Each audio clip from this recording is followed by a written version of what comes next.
रहल बानी ना कि हमरा के लेखपाल के वाइफ नहीं के कहलाई के समझे नहीं के आवत रहुआ के। अंजलि थोड़ा धीरे बोला, माई बाबूजी सुनिए तो का सोची हैं? हमार जिंदगी बर्बाद हो रहल बा, सपना टूट रहल बा और रहुआ के ई बढ़ल बा कि केहू हमरा बारे में का सोच रहल होई। हमार कोनो फिक्रे नहीं के।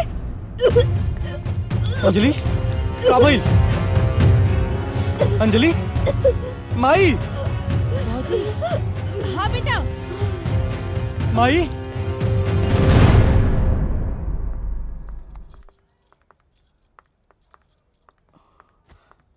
कॉन्ग्रेचुलेशन अमित जी, आप बाप बनने वाले हैं।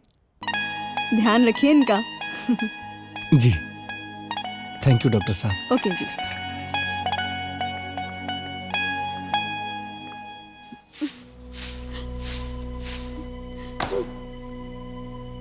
हमार बिटिया के सपना तब पूरा होबे न कइल, ऊपर से ही बच्चा।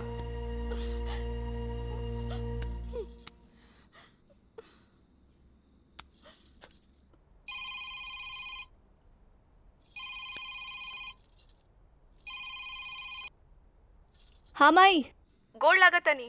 अरे हम तोरा के का आशीर्वाद दे, हमरा के तो कुछो समझ में नहीं आ रहल बा। काहे का हो गइल? अंजलि का तू इहे सपना देख ले रहलू कि तू एगो लेखपाल के बीबी कहावा? बोला देखा अंजलि, अमित के हमेशा याद दिए तेरैया कि ओकरा के जिंदगी भर लेखपाल की नौकरी ना करे के बा, ओकरा के कोनो बड़ा नौकरी करे के बा। अरे आज तो तू एगो लेखपाल के बीबी कहावताड़ू, कुछ दिन में एगो लेखपाल के लड़का के माई कहेबू। हमरा के तो कुछो समझ में नहीं आ रहल बा।